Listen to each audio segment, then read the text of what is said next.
to you from underneath a peach blossom. It's time for an episode of Be Awesome. Find positivity throughout your life and work. Just like our mascot rooster, Steve the Jerk. Hello, Be Awesome listeners. It's Joshua Peach here again. I am in North Carolina. We have been bouncing around from the North Pole to Anchorage to North Carolina in this crazy tour we're on. Fortunate enough to have my day job CEO, Ed Roshitsh, with me here today. For those of you that have been listening, he came on in August and we kind of talked about points to being successful. We touched on his book. And after the David Cook's podcast, I thought it would be a good episode for us to talk about his book, A Solid Handshake. I read it, little backstory here. Ed started with us November 1st of 2017. Happened to have been my last day traveling in preparation for the birth of our son Chance. And when he got introduced on November 1st, he had mentioned that he had a book. And I think it was November 2nd that I had already had it read on my iPad. And it was the best $2.99 I could spend that day, and learned a lot. It's integrity lessons for new leaders. Ed, I'll let you say a little bit about who you are and where you've been before we get into the book. So where have you been? Where have I been? Oh, man. Well, Peach, thanks for having me on again. I appreciate that. I'm actually amazed how functional you are as you described this week's trip to the North Pole, meeting Santa, and all that. But anyways, thanks again. I've been all over, but I've been in the software space now for about 25 years. Between Charleston, South Carolina, and Seattle, and San Francisco, and Toronto, and now finally here in Cary with the dudes. So I've been around the country. It sounds like your last tour, but been fortunate enough to have been in senior executive positions for some very fast-growing software companies, and it's been sort of the track record the last 25 years professionally. And whereabouts did you decide that you were going to write this book? And did you know this was the book, the direction of where you wanted to go right out of the gate? Yeah, the creation of the book story is pretty funny. I was in between jobs and needed to take a little bit of a sabbatical. And through the years, I only know like 15 stories. I just tell them the same 15 stories over and over. And as I was ending the one job, one of the guys that I worked with, and it was like, you don't just throw all those stories in a book and just hand the book over to people instead of just repeating yourself over and over. And when I went into that sort of sabbatical between jobs, I was like, maybe I'll just tap out a few words and see what happens. So started hammering it out, and the words came pretty easy because they're stories I've told a million times, and decided to self-publish it. My believe it or not, my mom and my sister actually did the first edit, and then I got a professional editor to help me format it, and we then posted it up on Amazon and Barnes and Nobles and all that. It was actually in the Amazon Hot 100 business books for about 30 days, and then my mom ran out of money and couldn't buy any more. So.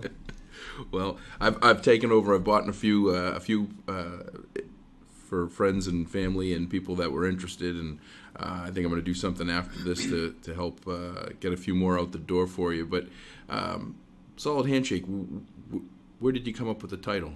Yeah, so I'm 54, and I'm guessing there's a lot of people of my age group that have a similar story.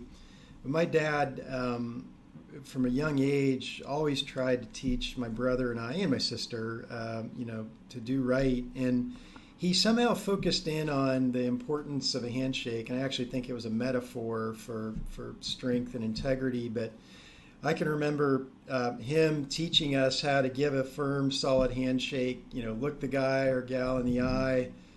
3 pumps of the hand, not too many more than that. Don't do a fish handshake. don't do that thing where you grab somebody's arm and handshake him at the same time. He's like, only thieves do that. I've since learned that that's probably not true, but he would literally, it seemed like hours. I'm sure it was at least 20 or 30 minutes, and would do that with my brother and I for sure. And it almost got to the point where he would, on a Saturday, we'd be sitting there. It's in the winter. We grew up in Ohio. It's snowy out. My brother and I almost got to the point where we didn't want to even be in the family room with him, because usually about once every month he'd be like, hey, have I ever taught you guys how to do a good handshake? My brother and I would sort of look at each other like, oh man, here it comes. And sure enough, 30 minutes of handshaking later. Yeah, and that pays off. You know, and it's. I had a conversation that I was talking about with a great group of folks in Alaska about, you know, a lot of times people don't know because they're not taught. They don't learn, and sometimes we expect people to learn or be taught themselves, self-taught, and something as simple as a handshake. With my 11-year-old Danny, we've been doing something for a number of years when I drive him to school when I'm home, which is smile, say something, and shake, which is getting him to get engaged with conversation and then understanding the importance of shaking a hand or acknowledging, because, you know, at almost 44 years old, you know, everybody that we engage with, our family, friends, are in that age group or your age group or even older. You know, that's a sign of respect, and that's an initiation of communication in a lot of ways, and I think it's important. So we've been doing that for a number of years, but there's a lot of people that don't do that. That's just an assumption, and they forget how they learned. So I think that's really cool that you not only remembered it, but you shared it with your book. Yeah, no, it's so true. And I don't know, you're a natural people connector and handshaker and all that, but it is really interesting to me because, you know, in my job, I shake a lot of people's hands, and it does in a lot of ways tell you a lot about the person sometimes. You know, if they sort of, I'm sure this is PG-13, but they sort of half-ass the handshake, don't look you in the eye, or, you know, do that stupid dominance thing where they, you know, basically go in horizontal on top of you. It's like, I'm not going to make a perfect judgment on this person, but my radar goes up one way or the other, good or bad, right? Yeah, absolutely. And I think there's a part in your book, and we'll get into the chapter, we'll dissect this chapter by chapter, because there's, I think, 13 of them, 119 total pages or somewhere thereabouts. So it's not scary, it's not overwhelming, not some of your typical referrals of books is like the average book size is about 600 pages, and you wrote 119 pages. So looking to see what number 2 looks like, if it's more along the lines of principles. You know, I'm a firm believer that the world needs more 100-page books. I think that it was an afternoon, hour and a half read with I think only 1 or 2 words that I didn't know. Those are probably misspellings. I couldn't find them. But I think there's a spot in the book that references something along the lines of a line that I have when I was doing business. I'm notorious. This was prior to you being here, so I can say it, and I think my statute of limitations. But I was notorious for moving forward with a deal without something written. And I always used to say, if I can't trust your word, I can't trust your signature. And with that came the gentleman's handshake. You know, and if I looked you in the eyes and you looked me in the eyes and we shook hands and we said, this is what we're going to do, we made sure that we did it. And that's just the way that's the way life and business should be done, because that ink doesn't matter. At the end of the day, if you're not a high integrity person, you can sign it, seal it, deliver it. It's still not going to do anything for you. And I think that was a great point. I believe it was towards the beginning of the book. That's bang on. And actually, I think the example I used, and I now have 2 examples from the same area. The first example I talk about is a contractor named Larry, who my wife and I invited over to redo one of our decks on our house. It had been weathered and rotten and all that. And he came over, and, you know, Hollywood casting, couldn't have sent over a better looking contractor, you know, guy in a pickup, dirty hat, work boots, coffee mug in hand. And he said about measuring and asking questions and all that. And I was like, will I get a quote from you or something? He goes, I think it's about 10 grand. And he goes, when do you want to start? And I was like, well, do you have a contract or anything? And he just looks at me. He's like, no, it's about 10 grand. If it's more, I'll charge you more. If it's less, I won't charge you 10 grand. And it was just something about the way he carried himself and the way he said it. I was sort of, I was living in downtown San Francisco at the time, and man, you don't buy a cup of coffee without a 37-page, legal document there. But something about Larry made me trust him, and he gave me a handshake. I handshaked him back. Sure enough, we get done with the job. It was, I think it was a little bit more than 10 grand because he found some rot that he didn't expect inside the walls as he put the deck on. And I stroked the check, and we did 2 or 3 other things to the house on a handshake. And if you've ever worked with anything on your house getting built, but usually there's a big contract and handshake. And I started building another house out in Mendocino, and we got at least a quarter of the way through before we put a contract in. The only reason we put a contract in is because we had to have subs, and there had to be a paper trail on how we treated subs if we didn't pay or they didn't pay and all that. But the handshake I had with the builder, 6-figure house, 7-figure house, and we did it on a handshake. Yeah. Yeah, that's incredible, and the construction's a tough one. That's probably, I would say, arguably the hardest. The hardest group for you to do something like that with the trust factor in.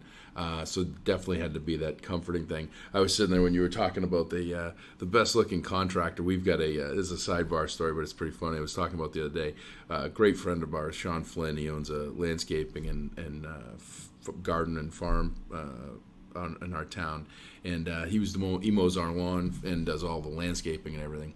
And we've got our driveways 800 feet long, so they can't drive the truck and trailer with all the equipment down. Right. And so the first time he comes mowing the lawn, he's got his guys, and they get these riding lawnmowers. They stand on top. Oh, yeah, the ones that get like... Oh, yeah. And these guys come down with no shirts on. They're like fresh, college students for the summer. And I just look at them, and Amy's looking, and I said, "Are you going to go out there and bring him some lemonade and cookies? You got to be kidding me. These guys coming down in their steel steeds every week, and I'm out traveling around, the landscaping crew. So, yeah, these guys all come out with their smiles and their good looks, and fortunately for you, some trust, and I'm lucky that I have my... because Sean's the same way. He's been doing. He plants things, puts things, does whatever. It comes out and sees something missing, and no questions asked. It's the right thing to do. It's the right thing to do. Those are hard people to find. So. Yeah, when you find them, man, you just got to hold on to them. Right? Yeah. And help them out, and hopefully they continue to go down that path. So let's talk about the book. The first chapter 1. I think it's shame, shame, shame. Let me open up. Am I right? Yeah, I think you're right. Yeah. Okay. Let's open up to here. So let's do this. Let's go through the 13 chapters. I'll give you the title, and you just kind of give me the brief. Well, yeah, I started off the shame, shame, shame thing, and with the idea that just trying to point out we live in a world where integrity, both from a business level or personal level, I guess maybe ain't what it used to be, and that's probably even more punctuated now than when I wrote the book. Without taking a side on our political climate, there's enough bad stuff happening on any side of the fence that you look at. But certainly in politics, I think we've reached new levels of stuff there. On the business side, man, open up the New York Times or whatever paper, and you see all of that. And so, what I was just trying to get done there was sort of set the platform that.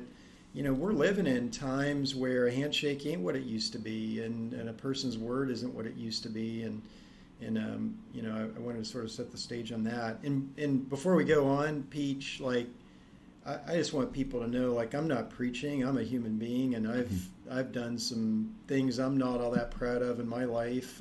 I try to wake up every morning with the idea not to do those things, and all, but I'm not perfect, so anything that comes out of my mouth hereafter is not a preaching sermon. Yeah, well, I think that's a great actual segue for me to say that, I think that there's a difference between an error and an integrity breach, right? Yeah, totally. And there's also something in which we're all human. We all make mistakes. I make the first couple before I even get out of the shower, I'm sure, on my day. the best attempt to not do that again or not have something Yes. like that happen again. That's an acknowledgement of needing to fix something, an integrity issue. For those that are wondering and saying, what's my level of integrity, or did I violate as we go through this?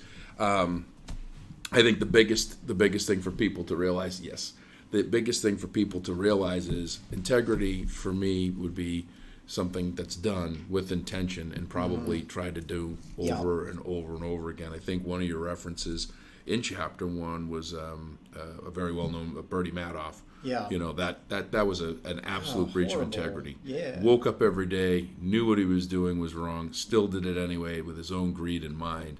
And that, before we get to chapter 2, is another piece. When I say Bertie Madoff, there was a great question that was asked to me last week. Part of the interesting thing about my life is that I get to talk to so many people, so many different places. And there was a couple of occasions in the last few weeks that I asked somebody how they're doing, and they said, I'm doing all right. And I said, well, how's everything with work? And the 2 different people from 2 different companies said, well, who's really happy at their job? And so that springboarded a whole nother conversation. Oh my gosh, because right. I happen to be happy with 2 jobs, and if I could, if there was time for a third one with great experience, with great people and great opportunity, I do as many as I possibly could. So we got into the conversation and started going into leadership. And one of the conversations, the person said, who do you actually know that is a good leader that didn't have to kick people while they were down and claw and scratch and do all this stuff?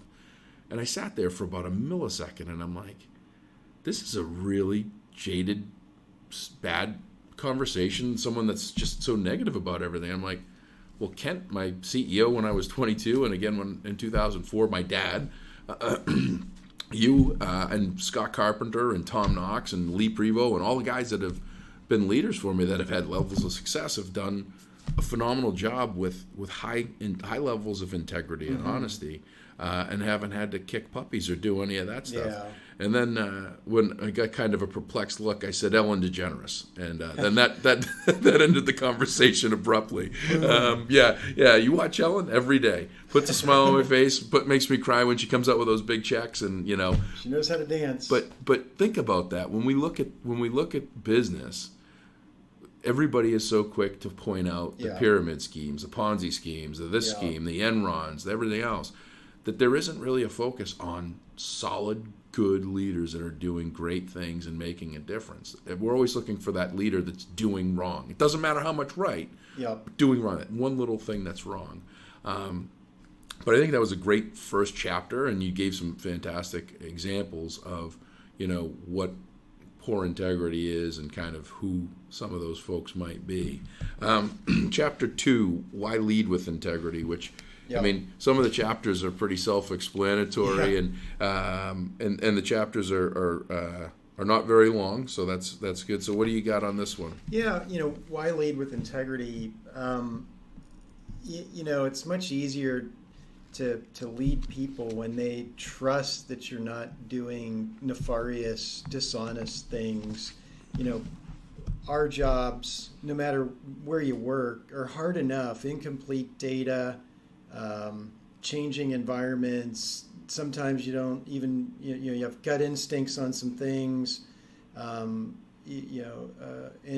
if you lead with integrity, people will forgive mistakes made of action and doing the best. Where people typically get sideways with folks is, if I try to say up is up when actually up is down, you lose leadership following when that kind of stuff happens.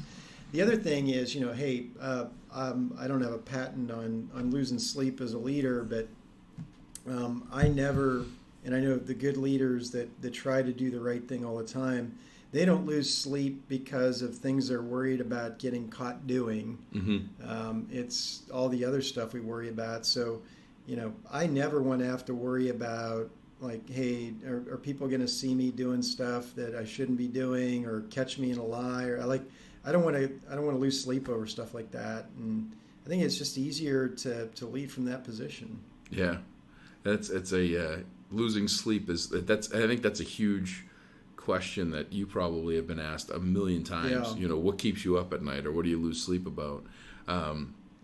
And of course, no one's ever going to answer by I'm losing sleep because I'm screwing everybody over. That's around me, friends, family, and in between. So my guess is the people that are doing that sleep just and knowingly do that. They probably sleep just fine. Yeah. Like I want to be able, and I want to work with people and serve people that can look in the mirror and say, man, did I do the best I could do today with the information I had? Yes. Did I do anything purposely bad? No. Maybe I did some things that had some bad consequences, but it wasn't coming from a place of bad intent, if that makes sense. It does. I mean, there's in life in general, and whether it be personal or professional, I believe that we have tough decisions to make. Yeah. We always have really tough decisions to make, and there's no there's no right answer. Sometimes whether it's a family issue that you have to get involved in, whether it's a personal issue with your relationship, whether it's a professional issue that tough decisions have to be made, your intention is that the outcome will be better than what it currently is, and that doesn't always make things easy for you. You grabbed a book here. What do we got? Okay, so we're going to go to page 19. Principle 1. Well, this is we're on chapter 3, right? Chapter 3 was a setup. So why lead? But the actual principles start on. Oh, okay. I'm sorry. Principle 1. Worries. Okay. Cool. No, it sort of makes sense what you did. It makes total sense. What do you I'm have? At the end of the chapter. Right, of chapter 3 on principle 1. Yeah. Yeah. So you get bring no dishonor to yourself or those you're associated with. There's no such thing as a minor lapse of integrity. Tom Peters. That's a good one. Yeah. I'm glad you grabbed that because I was actually. You're gonna get there next. I was gonna get there next, but you jumped on it. So yeah. Yeah. No. And again, I say everybody in my position is a leader. And actually, you don't even have to be a leader. You could be, coming from a place of your family life or your hobbies or even just some person driving down the street, bringing no dishonor to yourself or the people you're associated with.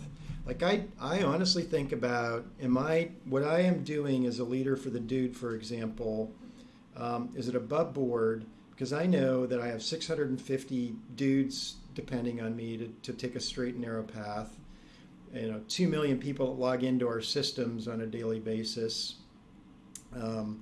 The extended families of the 650 dudes. I have a wife. I've got kids. I've got ... And I never want them to be embarrassed about some stupid ass decision I might have made that might dishonor them. Yeah. That's a great point. And my dad, my stepfather, who's been my father figure and father forever since I was in the 3rd grade. I can remember he was a great salesman, and when he realized I was getting into sales is looked at as this terrible word and this terrible thing, and so all true. you're doing, it's such a terrible, awful role that you could have, and you're just taking advantage of people and everything else. And I remember my dad telling me, I was about 18 years old, and he said, son, whatever you do, whoever you work for, whatever you sell, because he knew I was going to be in sales, make sure that you sell it and you're willing to go to the supermarket down the street from where we live and make sure that nobody's going to want to throw anything at you. And that stuck with me forever, because there are people that do that, and they give a bad moniker, a bad name totally. for salespeople, just as business owners do. But that's a conscious effort that you have to make day in and day out, that you are not going to be deceptive, deceitful, hurtful to your coworkers, to your clients, to your potential clients, to your competitors, to anybody. Yeah, you're exactly. going to take the high road. Yeah, take the high road always. As a matter of fact, that's what Stan referenced, the high road, the other day on the personal side of things. So yeah, that's something that. Well, let's get out of the chapters for a second, and there might have been a part in the book, and I apologize for my brain moving here, but have you ever been put in a position where there was an integrity, a question of integrity? Like have you ever been put in a position where you've had looked at something and gone, wow, that's really not right, and I don't want to be Yeah, so there actually is a story in the book, and I'm like you, I'm a little sleep deprived right now, but it was a great story. I was back to the sales example. I was on my first sales call with this new company, and I was going out with the VP of sales, and I can't even remember exactly what we were selling, but the VP of sales was interacting with the prospective client, and the client was like, will this device suspend gravity? Oh yeah, it'll suspend gravity, spin you around, and spit out a new car for you when it's done as a final step. And the guy's taking notes and asking a few more questions. Is it secure? Oh yes, this is approved by NASA for astronaut security and all that. He just line after line after line, and I'm amazed. Like, holy crap, this is a great product. I took it in. We get out to the car, and I was like, oh, the Electron 2000, it actually will suspend gravity? And he's like, no. I was like, well, why did you say that to the prospect? He won't care. At the end, all he wanted were these three things to work, and this gravity thing's not important. And I felt really bad about that as a sales rep, and never looked at that sales manager or sales leader again the same way. Fast forward the tape, on the flip side of the good side of that, and I think this is stories in the book as well. I was working on a deal for Coca-Cola, trying to sell them a bunch of gear, and had been working on it for a year, and I can't remember the price. I'm making it up. $500,000 worth of gear or something like that. It was going to be the biggest sale of my life, maybe even the biggest sale for the company for that quarter or year maybe, and right when the pen was about to hit the contract, I get an email from the manufacturer of the product announcing a 50% price cut on the product to the resellers. And it was one of those devil on my shoulder, angel on the other shoulder. Do I? They won't know. And I was like, you know what? I'm going to still get this deal at list price. And, if you're a sales rep, that's the golden thing. And I'm going to cut the price on this. I'm going to match what the manufacturer told me to do, and I'm going to tell the guy that even though I was going to lose a bunch of money for the company, from the original price, that we're going to go with this price. Faxed the paperwork over. Didn't hear for about an hour, and fax came flying back over the fax machine back my way. Back when they had that little paper that curled up and all that. Oh yeah. And I called the guy to thank him. I remember his name, Daryl Judy. I called the guy to thank him. He goes, I almost didn't give you the order. I was like, why is that? He goes, well, your competitor is selling the same product. Didn't really do any work, but he called me about an hour before you sent your thing in with the reduced price and said there had been a price reduction. He was going to cut the price of his quote. And if you didn't do that, I was going to give the business, no matter how hard you worked, to the other guy. And it was like, light bulb, right.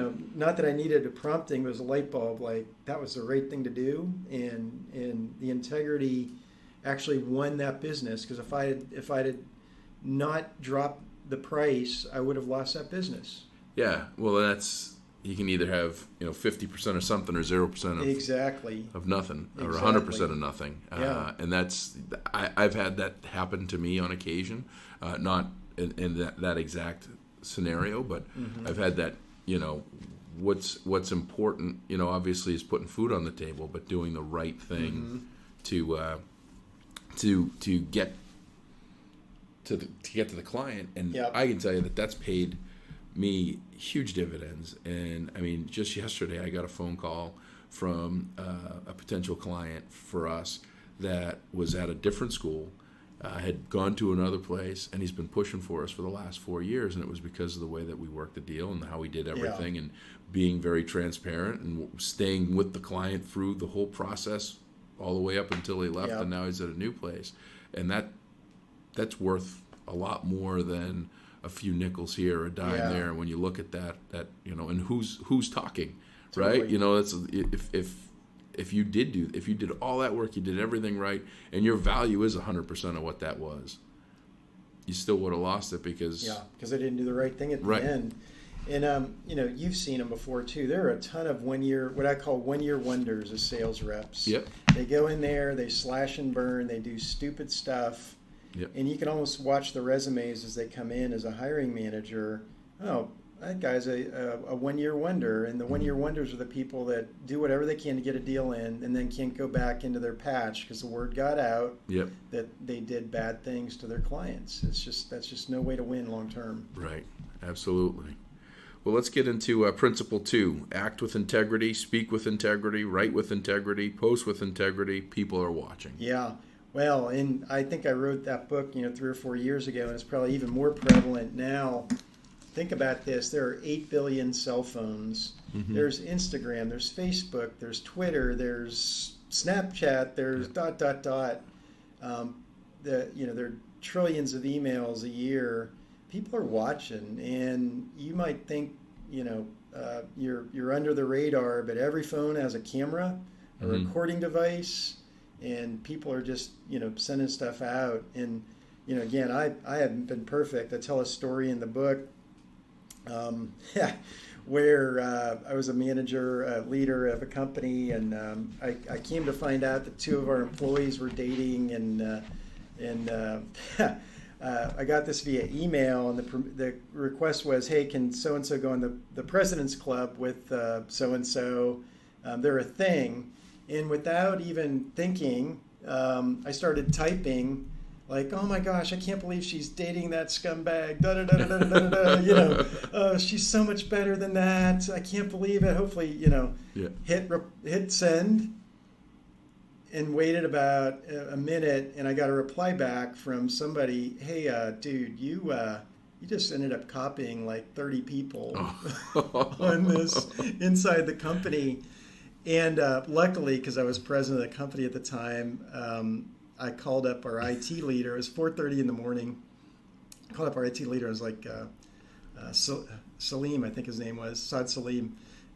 Dude, can you delete that email I just sent out? And he did, and those people never mentioned it to me if they saw the email before it was deleted or not. But I learned a very important lesson that day. Like, man, post right, do whatever you can with integrity. Now, that doesn't mean I don't cut up and say stupid stuff to people in my circle about this, that, or the other, swear or whatever. But I'm never going to do. I've learned my lesson on that one. Yeah, that's a good lesson. The reply all. I've committed to that more than one occasion, and fortunately all PG rated and not. But just hitting the reply all thing is sometimes a challenge. Well, here's another great story. I was part of a hiring team for a very high-profile client interactive role, and this lady was fantastic. And so we decided, because she was going to be doing a lot of entertaining and all that, we just decided, hey, let's Google her and see what her Facebook page, or it might have even been a MySpace page at the time, and sure enough, on her Facebook, MySpace, Friendster, whatever it was, her profile picture was her on a stripper pole. And it's like, oh man, that's just not the look. That's not a good look for somebody who's a high-end professional salesperson, Yeah, well, we should talk about that for a second, because there's a lot of young folks and older folks that are leveraging social media and a part of social media. And one of the things I think we get away from, and I want to say the number was 174, 176. We consume the equivalent of 174 newspapers a day in content. And so when you think about where we were 20 years ago and how hard it was to find things, I think that people have become a little bit numb to what they put on and no big deal, and it'll just get swallowed up in the internet with everything else, and it'll get a laugh for somebody. Yeah. And I'm sure that my Facebook page for my friends and things, I've got some pictures that I think are funny. I think I've got one with a canister of lighter fluid between my legs, and I'm squirting it on a campfire. It was. My buddy Gary, he puts a comment, he pisses fire and all this stuff, and it's funny. But I think that people, people could probably get it misconstrued. But you want to be really careful. Totally. You want to be, and it's not even necessarily that leadership or that the company's going to look you up, but that could hurt you with the people that you work with, and be pretty selective as to what you put out there. And totally. And but you think you hit a good point. I mean, there's lines you just shouldn't cross, and juvenile things like that. I mean, it's funny. It's a small circle of friends, but Yeah. I think what I'm trying to get at is like, if you're in the public realm or a leader, you got to set an example, Right. and when you're publicly posting things, make sure that it sits below a line that doesn't get you in trouble. Yeah, or give a perception of something that Yeah. you might not be. That could have been someone Yeah. that hadn't been out in a long time, was having a great night, and should have had a great night. Yeah. And hey, you know what? Have a good time, but maybe don't put it out there so much. Totally. Because that's setting that's setting the line for everybody else to be a part of. So we're right now. I'm going to read just through the end of the principles. That's probably the best way to do this instead Yeah. of going through. We can. Which one is this? Did I is skip 4, one? yeah. Yeah. No, I didn't get to read you Life of Clowns. This is the fun one. I'm sorry. Yeah, it's 3. Yeah, I'm sorry. I'm on. confusing That's you. all right. Yep. We get principle number 3, which ends with rid your life of clowns. There's Yep. no upside to being associated with them. Yep. Yeah, and it's followed by a quote from a noted scholar named Yep. Judge Judy. A quote says, "When you lie with dogs, you get fleas." Yeah. I can't remember the person who said this first. This quote's been attributed to a lot of people, but you are the average of 5 people that you spend the most time with. And let's pretend you're dealing with a bunch of 10 level people, 4 of them, but one of them's like a 1. That really lowers your average by 20% when you think about it that way. And working and associating yourselves with people that will bring you no dishonor, you bring them no dishonor, just makes a whole lot of sense, and keeps you honest and working with people. I'm sure there were people, just to pick on Bernie Madoff again. I am sure there were people in that office that were of high integrity, that didn't even know what was going on. But I can guarantee you now, when they're sending their resumes out, even if they weren't involved in any shenanigans, they're stuck with the reputation of being, part of the Bernie Madoff circle, and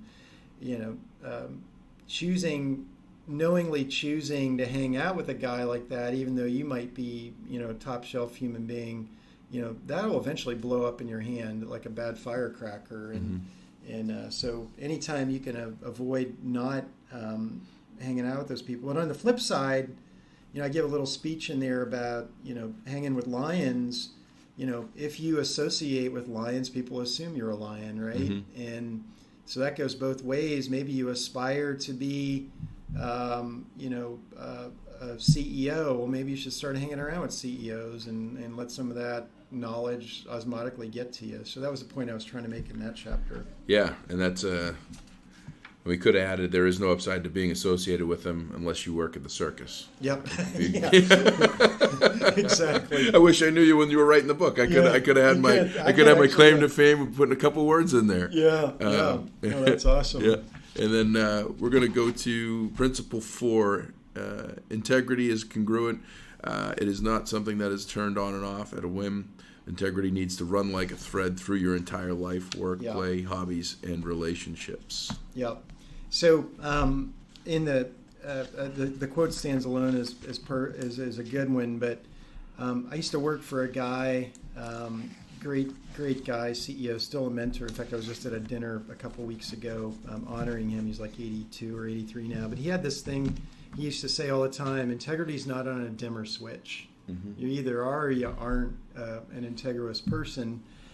And I got to thinking about that, and I think the most awesome thing anybody could say about another human being is, especially in a good context, maybe not in a bad context, is, Peach is the same guy, whether you're working with him, playing with him, traveling with him, and it's a thread, right? Your wife Amy says the same thing about you as your coworkers. The guy's a straight shooter, and he conducts himself or herself with integrity.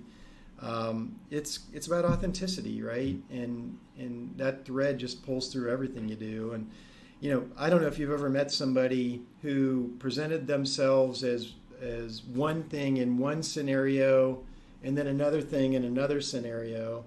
And where I felt personal pride at times, and is when somebody says, I've hung out with you at work, and I ran with you, or I went and had a couple beers with you. You're the same guy wherever you're at, and it's like, yes, that's what I'm going for, right? Yeah. No, whether you like that guy or not, right. That's a different thing. But consistency in determining whether or not that you like that is the next conclusion. Exactly. One of the great leaders that I've had, who's now retired and is one of my best friends, Bob Ogardis, he didn't use a dimmer switch. He said, you can't be a little bit pregnant. You're either all in or all out. Yeah, that's true.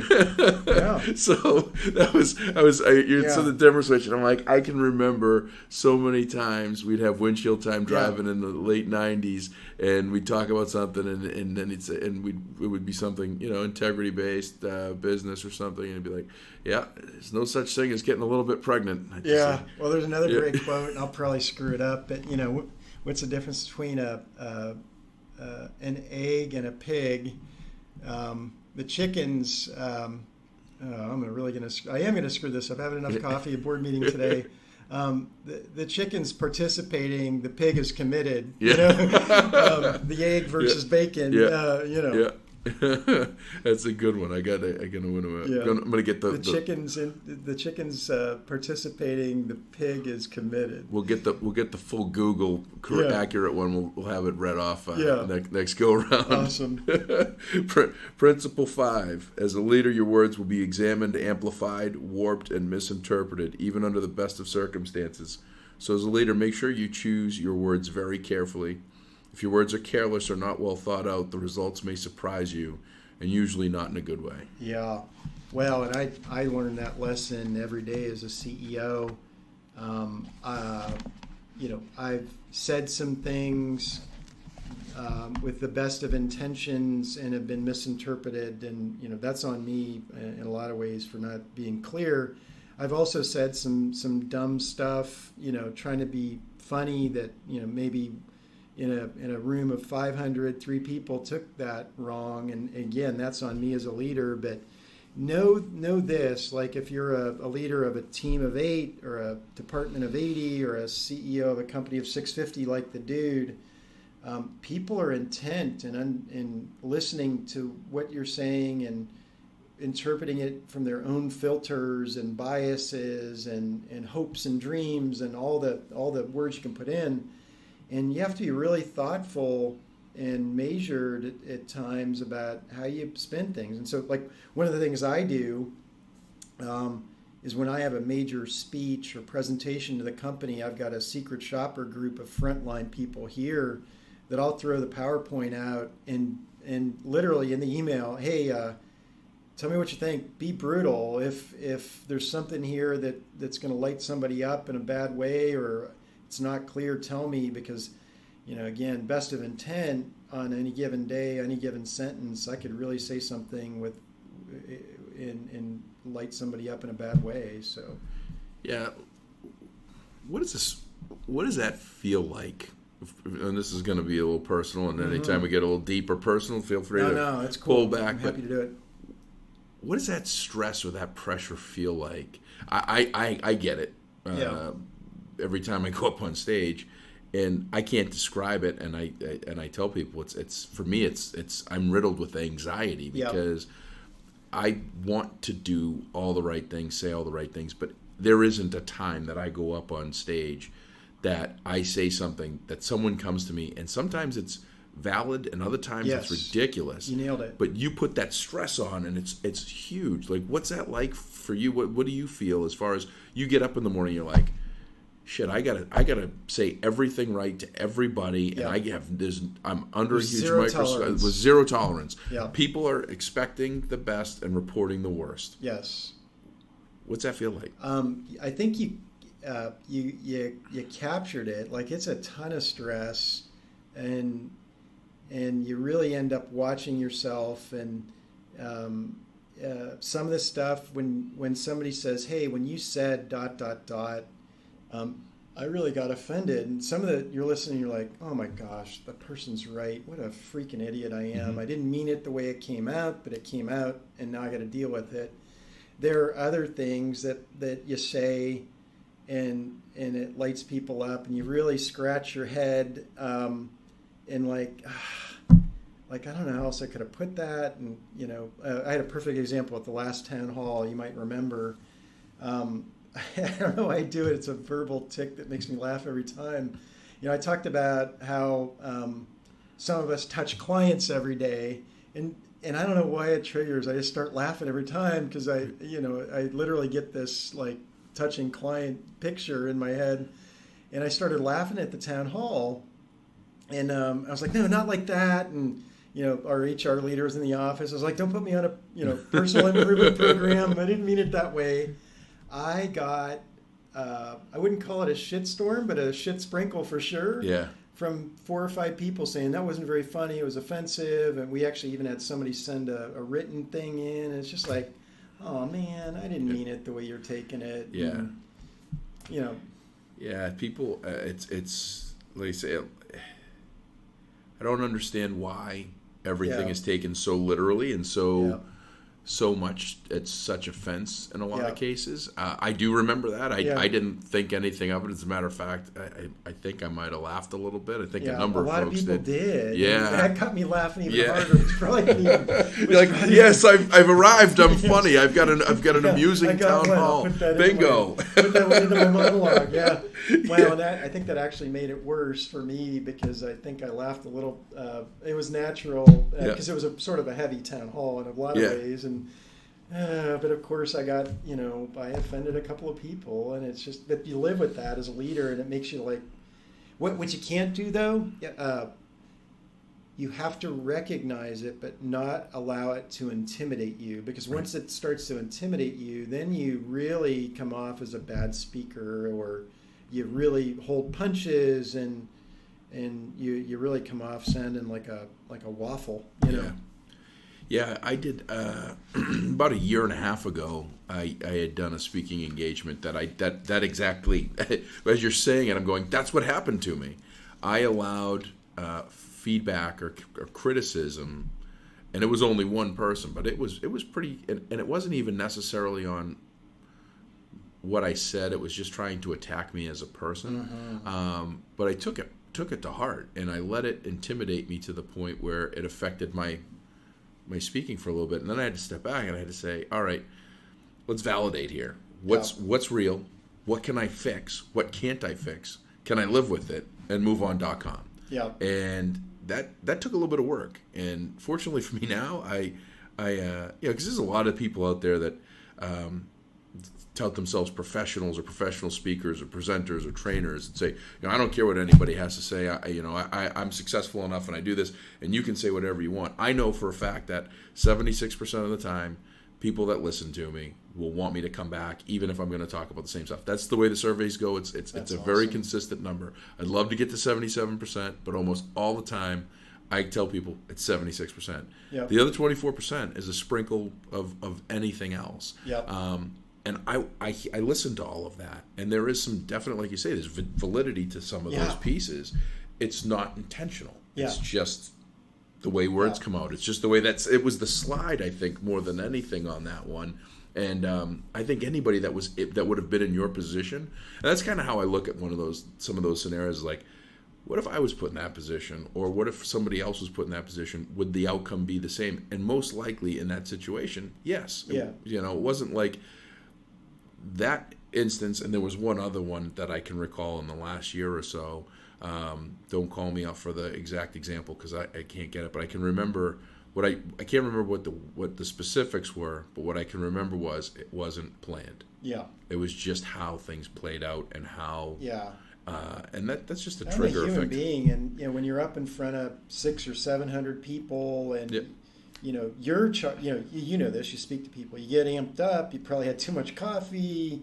You're feeding off the audience energy or whatever. Sometimes you don't get your words exactly right. But boy, people are quick to expect you to be on it. And I hold myself, as a CEO, like when the instances where I absolutely have screwed it up, I look at myself and I'm like, gosh darn it, you know better. Shut up. Yeah. So. Well, Principle 6, we're at whatever you say you will do, do. Yeah. Not going to spend a lot of time on that.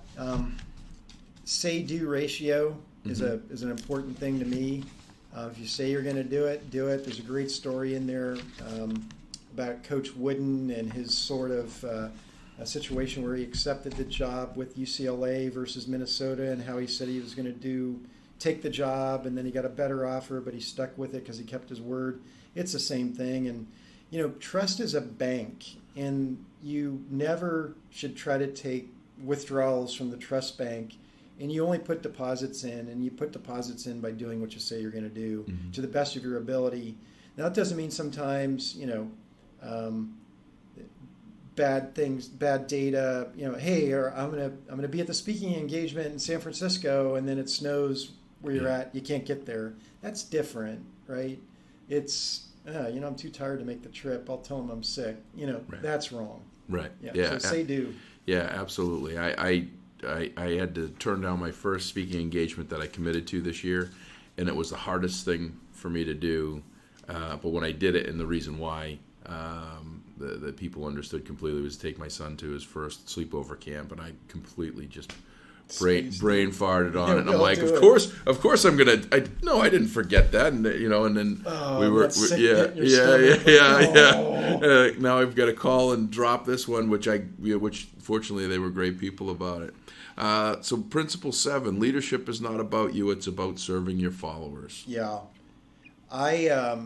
I'm a big fan of servant leadership. I serve our stakeholders, our employees, our clients, our investors, and I think high integrity leaders, and again, not preaching about a sermon here, but high integrity leaders invert that pyramid, and it's not about them.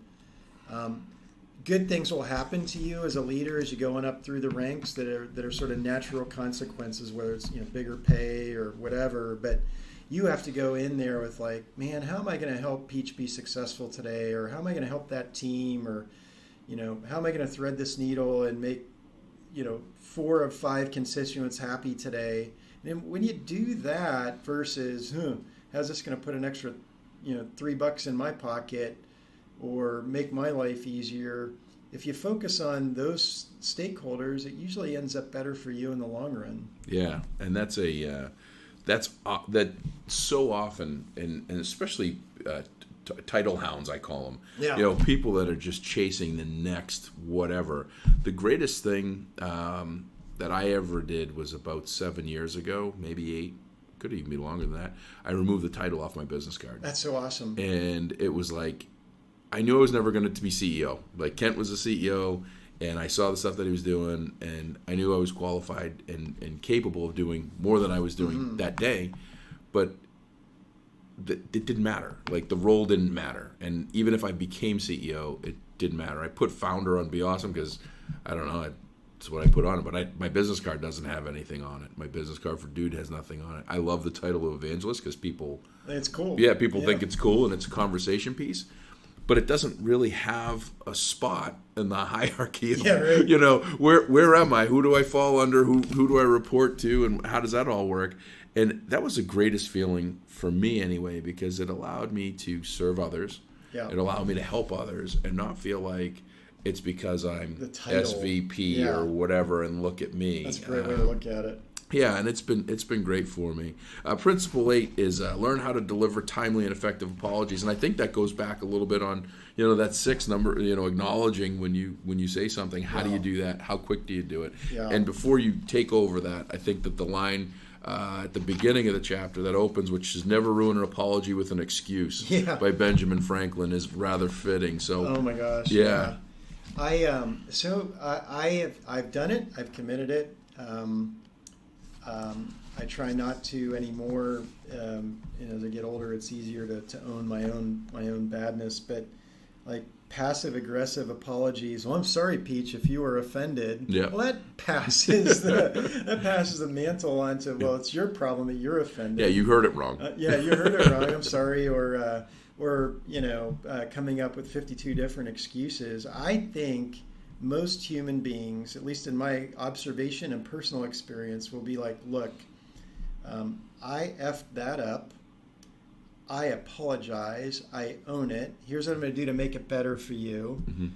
I give you permission if it's a behavior for you to call me on my own BS later, and I promise never to allow that knowingly to happen again if it's in my best of my power.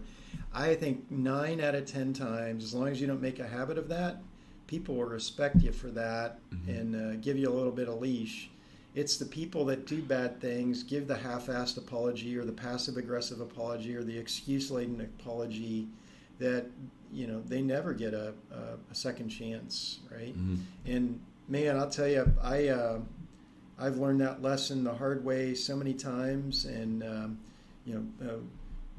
my wife will tell you, she's called me on it, early in my marriage with her, like, that was a lame-ass excuse apology, Yeah. Everything that we do comes with experience or practice. Oh, yeah. The apology is something that none of us want to do. No. Either of those, because experience means we're screwing up all the time. Yep. Practice means is that we're working on our words to be prepared for that experience that we're doing all the time. And I think that's one of the hardest things from my perspective for people to wrap their head around is how do I produce a genuine apology when I don't want to have to ever apologize because I want to do things right.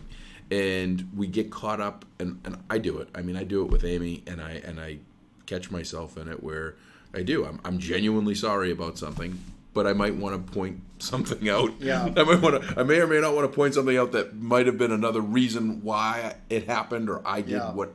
And so you sprinkle in a couple of words that now all of a sudden spin it back around and says, "I'm sorry, I'm not sorry." Is basically I'm sorry, I'm not sorry.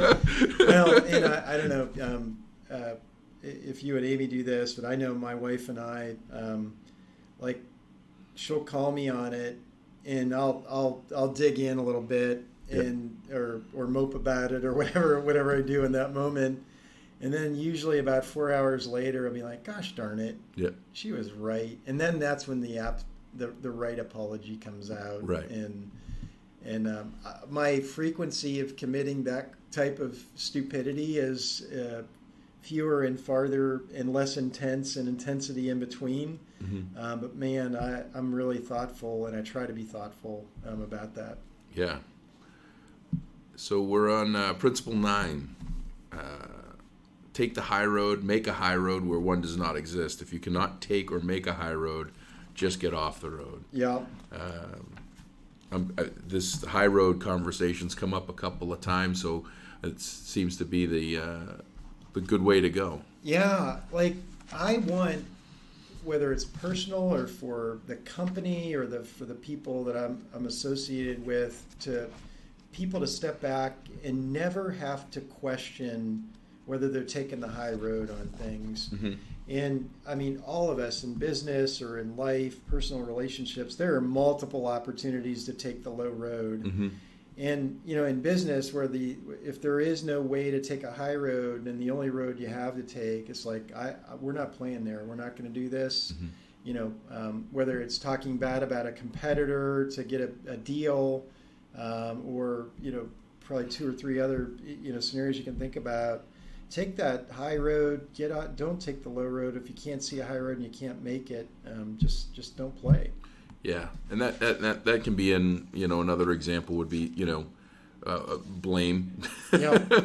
That's instead of putting blame on something to try just move forward, make the movements that need to be to get the right results. Yeah.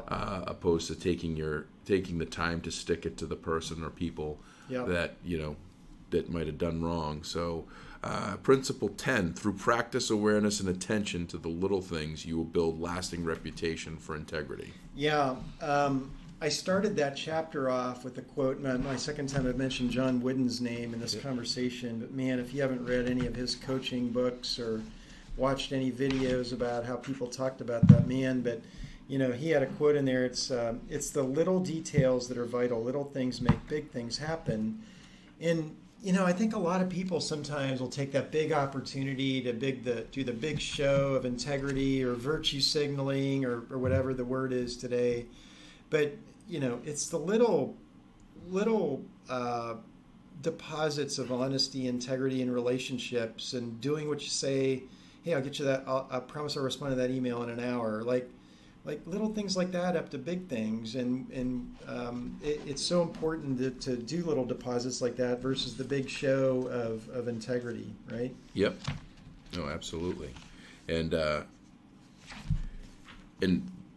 I think this is all sewing together really nicely, because when you make these examples and we're talking about it, it's like, well, yeah, you talked about, we're going to get you that email in an hour, we're going to do this, and it comes back to, that's not, in today's world, we can't do everything as quickly as we want to, as quickly as we want to get it done, how we want to get it done, and the reality is we're going to make every best effort. Yes. And when we don't, we're going to adjust and acknowledge and move it. This is a really kind of a neat way that it's all, the chapters are all just flowing nicely. They flow nicely in the book, but in the conversation we're having here is a great points. I have that. There's a quote. Sorry to interrupt you there. That's all right. The thought hit me I think it's in this chapter. It might have been another chapter. Modestly undercommit, modestly overdeliver. Right.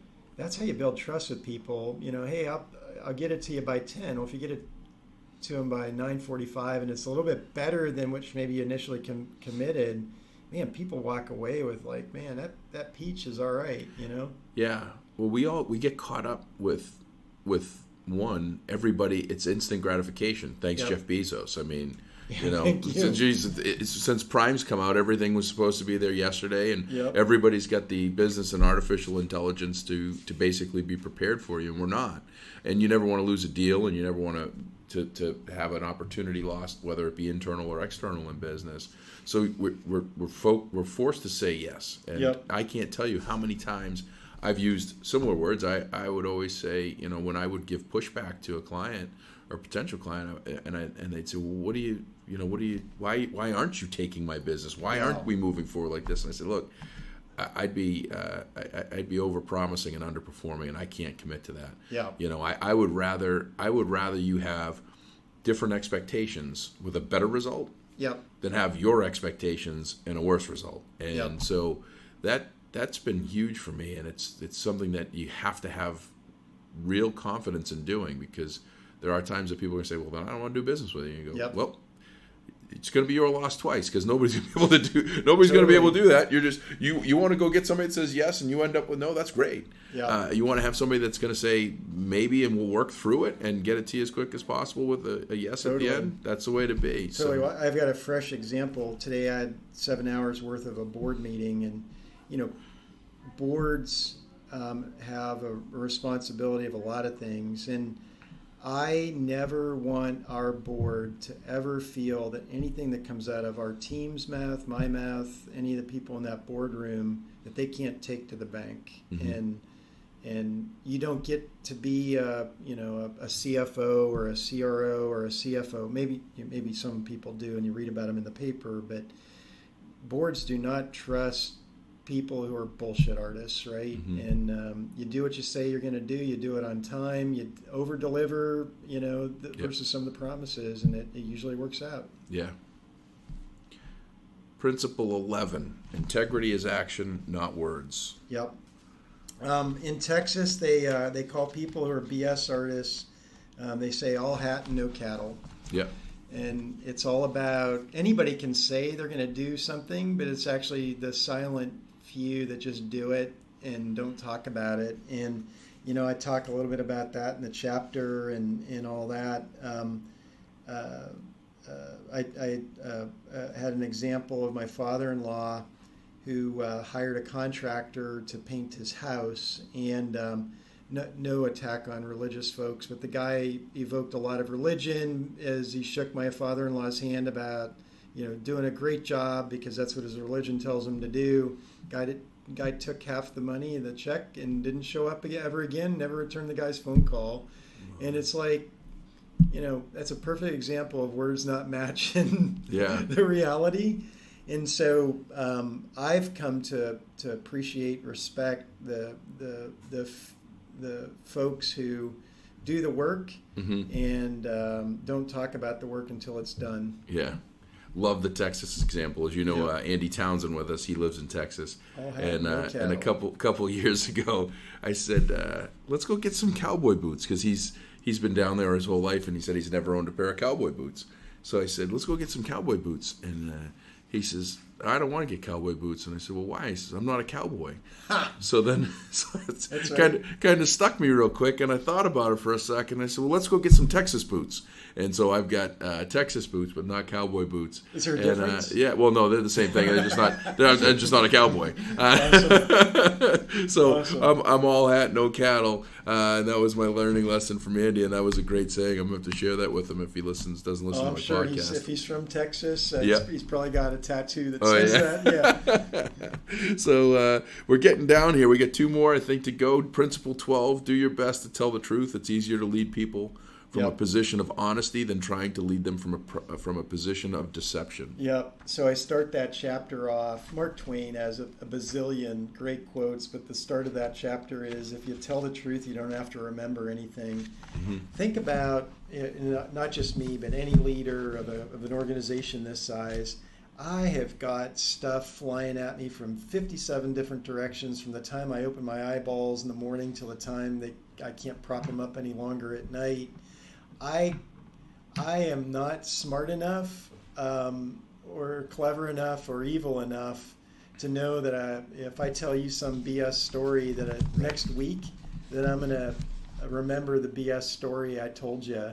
Mm-hmm. And so I think people might people forgive you if you forget or mix up I thought it was 7. No, that's 17. No, it's 5. No. Back. Flip those over. People will get that.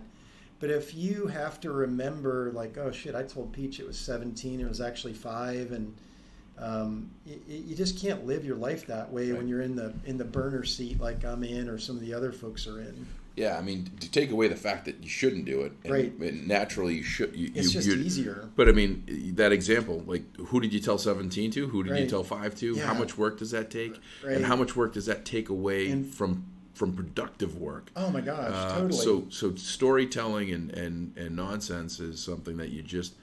It only behooves you to stay out of it and to stick to the facts. Yeah, it's so much easier to live that way and lead that way. Well, it is, and you've been very transparent with us as a company, which is which you've delivered a consistent message to 650 people. Yep. And you do it all the time, and that has to be on, because, like you say, if you tell the truth, you don't need to remember anything. It's just natural. That's how it comes. It's been said. It's clear and present. So.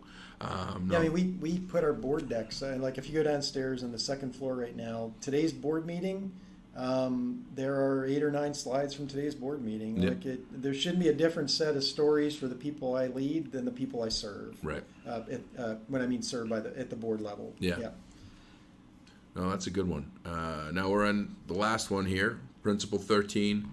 May your word and handshake truly be as valuable as any signature on a contract. Yep. And, that goes right back to where I opened it up. And I'm going to be honest with you, I think that some of the stuff that I've said was through osmosis and rereading your book. But that just goes with, if I can't trust your word, I can't trust your signature. And if I can't trust your handshake, I can't trust your signature. Yeah, no, you nailed it. And I don't think I used this example in the book, but Warren Buffett never papers a contract. He sits down with, reportedly in the books and stuff that I've read about him in articles, he'll sit down and, he's buying BeAwesome.com. You and him will do the deal, and he'll discuss the terms and handshake, and that's it for him. Of course, he's got a bunch of guys that come in and button it up with all the right terms, but he sort of one of his quotes, and I'm going to butcher it up, is like, I never do business with people I can't trust. Right. And my view back to that first comment, a good solid handshake and I'm going to do it, look you in the eye and you tell me the same. I'd rather work that way every day. Yeah. Yeah. Hey, just so it's said, Warren, I'm not for sale, but I do have some openings for partners. So man, don't say that. Yeah, he might give you a good dollar. He might. I'm just having too much darn fun with it. So maybe it's for sale. I'll take it back. Give me a call, Warren. My people will talk to your people. But and this has been great. I think that the important. Some of the takeaways that I have had with you over the last year or so have been learning lessons that I've gotten, and I thank you for writing this book. I think that this has probably benefited you since you've written it, and the businesses that you've worked with, and the people that have worked with you and worked for you. For those that have read it, I think that people should take the time to dig into this that are associated with you. I've been giving these out to associations and partners of ours as the new guy on the block after Kent being here for 19 years. This gives a great insight as to who you are and what your values are. And when you put it in writing, you got to stick to it. It's got your stamp, your name. I mean, this may or may not be your hand on the front. There's a nice drawing of it, but this, I mean, you're putting it out there. Yeah, I got to live this. Yeah. And, hey, I'm not a perfect human being, but I wake up every morning looking at that thing figuratively in my head, like, man, don't F that up. Yeah. Well, I think it's a phenomenal read. I really appreciate you getting the second go around with me. I think that our first podcast was great, but I thought that there was room for improvement, and I wanted to really kind of dig into this book. I know you got another one you're finishing up on, and some other stuff happening. So, I just gave away my last shirt for the ratings and reviews.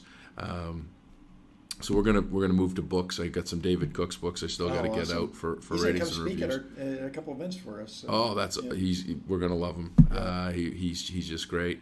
Like Starbucks, we'll have to take him to Starbucks Kerry. Maybe I'll do part 2 with him. But I really appreciate you giving me the time here, and we've gone well over an hour, which is great. I'm now moving to.